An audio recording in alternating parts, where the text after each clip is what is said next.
تو اس میں کون سی ایسی مشکل بات ہے جو ہم نہیں کر سکتے؟ وہ جی آپ تو تقوی والے ہیں، ہم تو بڑے گناہ گار ہیں، یہ کہہ کر ہر حرام کرتے ہیں، اور یہ ہم تو کیونکہ یہ ایک تقسیم آئی ہے لفظی جس نے بڑا نقصان پہنچا ہے۔ آپ تو جی دیندار لوگ ہیں، ہم دنیا دار لوگ ہیں۔ آپ دیندار ہیں، آپ کو تو کوئی غلطی نہیں کرنی چاہیے، اور ہم دنیا دار ہیں، ہم شراب بھی پئیں تو ٹھیک ہے۔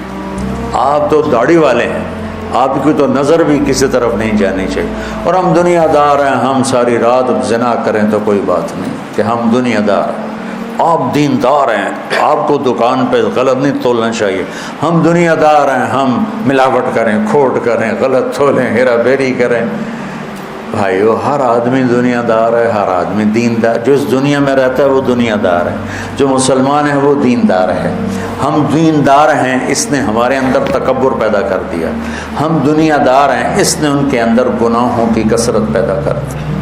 وہ جو ہم تو گناہ گار لوگ ہیں، ہم دیندار ہیں، یہ بھی ایک تکبر ہے۔ ہم علماء ہیں، علماء، یہ بھی ایک تکبر۔ میں ایک دفعہ گیا، برائمنٹ سے پڑھتا تھا گورنمنٹ کالج، میرے دوست آ گئے، نیو ہاسٹل میں شفٹ ہو گئے، ان سے ملنے گیا تو ایک ہمارا سینٹرل ماڈل اسکول کا ساتھی تھا، ہم سے 1 سال آگے، ڈاکٹر ظہیر، اب وہ فیصل آباد میں ہوتا ہے، وہ چلا گیا کنگ ایڈورڈ میڈیکل کالج۔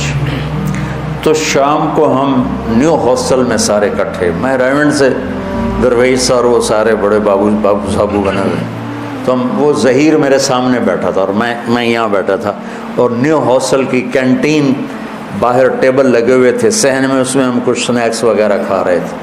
مجھ سے پوچھتا ہے، طارق کیا کر رہے ہو؟ میں کہا میں مولوی بن رہا ہوں۔ اچھا، ہم اسکول سے اکٹھے تھے، وہ میرے گھر کو، خاندانی حالات کو اچھی طرح جانتا، لیکن مولوی کے لفظ کی جو حقارت تھی، وہ مجھ سے کہنے لگا تو روٹی کہاں سے کھاؤ گے؟ روٹی کہاں سے کھاؤ؟ ایسے بیٹھے تھے۔ میں نے کہا اللہ کھلائے گا؟ کہنے لگا اللہ آسمان سے پھینکے گا؟ بے تکلفی تھی نا تو میں نے کہا تو کہاں سے کھائے گا؟ اب دیکھو وہ یہاں بیٹھا ہوا تھا، ایسے ٹیکے لگا، میں کہا تو کہاں سے کھائے گا؟ میں ڈاکٹر بن رہا ہوں۔ سمجھے کہ میں نے ڈاکٹری کھوائے گی، میں کہا تو ڈاکٹر بن کے کھا لے گا تو میں مولوی بن کے بھی کھا لوں گا۔ وہ چند دن پہلے مجھے ملا، کہا میرے بچے تو سارے تیرے فین ہیں، سارا دن تیرے بیان سنتے۔ اب اس میں کون سی مشکل بات ہے جو ہم سے نہیں ہو سکتی؟ بھائیو، سب دیندار ہیں، سب دنیا دار ہیں، اس تقسیم کو توڑو کہ آپ تو دیندار ہیں۔ تو اب اس کے 2 نقصان ہیں کہ وہ کہتا ہے کہ طارق جمیل سے تو خطا ہونی نہیں چاہیے، یہ دیندار ہے، اور طارق جمیل کہتا ہے میں بڑا سپر مین ہوں، میں دیندار ہوں۔ دوسرے کا تاثر غلط ہو گیا کہ یہ تو اب غلطی کر نہیں سکتا، اس نے پگڑی باندھ لی، اس نے داڑھی رکھ لی، اور اس نے ممبر پہ بیٹھ، یہ تو اب ہو گیا فرشتہ، یہ تو گناہ کر ہی نہیں سکتا۔ اس کا ذہن خراب ہوا، میرا ذہن خراب ہوا کہ میں تو بہت نیک آدمی ہوں۔ دنیا دار سے کیا ہوا؟ اس نے ہر شریعت کا قاعدہ توڑ کے ہر حرام میں منہ مارا اور کہا میں تو دنیا دار ہوں۔ اس کا نقصان ہی ہوا۔ میرا نقصان کیسے ہوا؟ میں نے اسے حقیر نظروں سے دیکھا، یہ بھی کوئی انسان ہے؟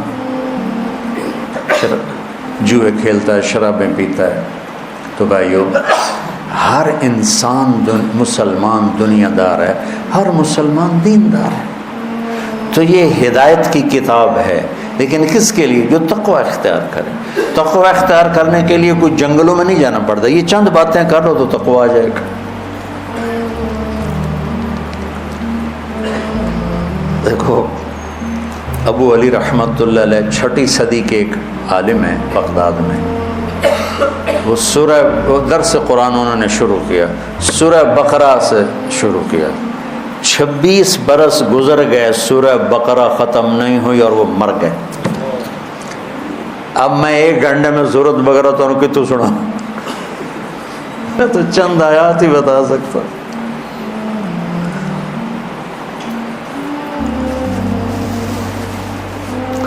تو اس کے بعد ایک آیت میرے ذہن میں تھی کہ اللہ تعالیٰ فرما رہا ہے آگے کہ یا ایھا الناس اعبدوا ربکم الذی خلقکم والذین من قبلکم لعلکم تتقون الذی جعل لکم الارض فراشا والسماء بناء وانزل من السماء ماء فاخرج به من الثمرات رزقا لکم فلا تجعلوا للہ اندادا وانتم تعلمون۔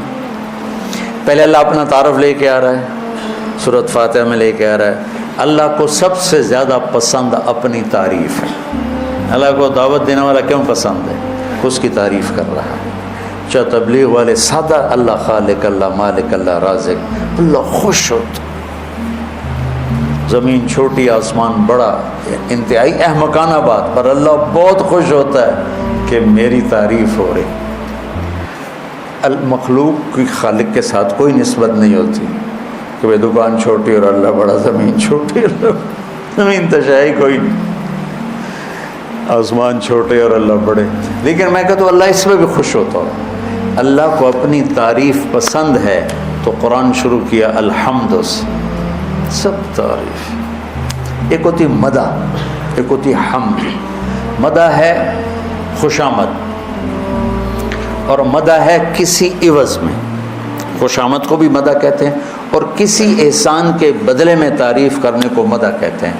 اور حمد ہوتا ہے کہ وہ کچھ بھی نہ کرے، وہ ذات ہے ہی قابل تعریف، اس کی تعریف اس کا حق ہے، اس کا حق ہے۔ تو جس میں کوئی خوبی دیکھو اس کی تعریف کیا کرو، خوشامد نہ کیا کرو، تعریف۔ آپ نے حدیث سنی ہوگی مشہور، جو تمہاری تعریف کرے اس کے منہ میں مٹی ڈالو، سنیے نا؟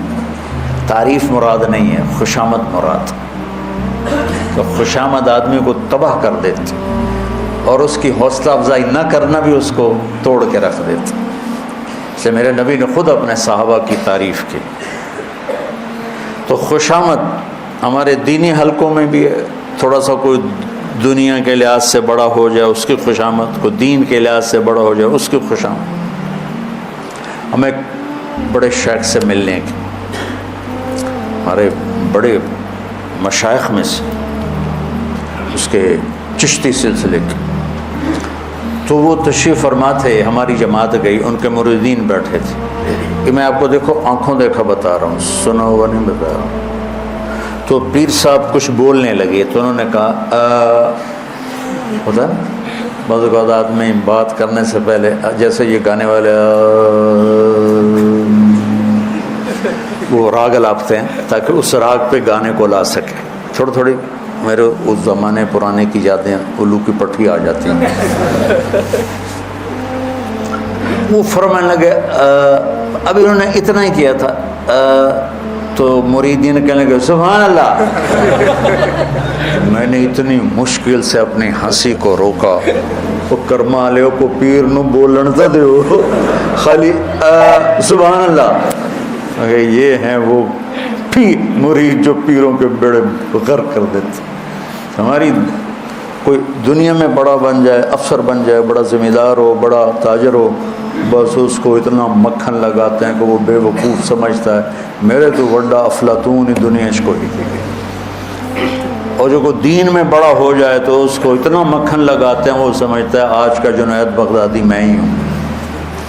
تو یہ دھوکہ نہ دینا کسی کو۔ میں نے تعریف کرنے میں کبھی بخل نہیں کی، بچے میں، بڑے میں، بیٹے میں، نوکر میں، دوست میں، کسی میں اس کی کھل کے تعریف کر دو، اس کا حق۔ خوشامد نہیں کی زندگی بھر اور تعریف میں بخل نہیں کیا، خوشامد کے قریب نہیں گیا، یہ منافقت ہے۔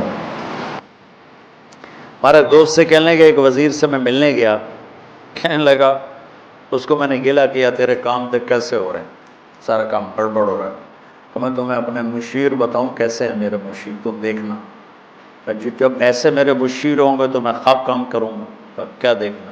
تو اس نے بیل بجائی اور فلاں کو بلاؤ، اس کا جو ساتھ تھا پیے وغیرہ جو بھی، تو اسے کہتا ہے سنیں، یہ سندھ کی بات، سائیں سنا ہے خشک سالی ہے، بارش کوئی نہیں ہوئی، ہاں سائیں دیہات اجڑ گئے، پانی کا قطرہ نہیں ہے، لوگ بھی تھر کے لوگ بھی مر رہے ہیں۔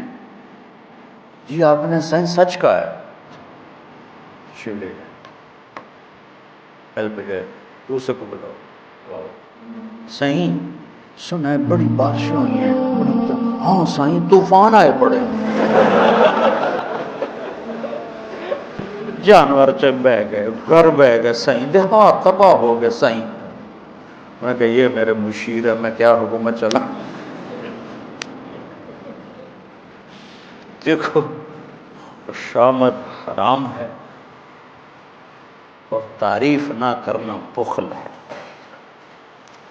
اپنے شاگرد کی کرو، اپنی بیوی کی کرو، اپنے بچوں کی کرو، بھائیوں کی، اپنی بہنوں کی، اپنی ماں کی، اپنے باپ کی، اپنے استاد کی،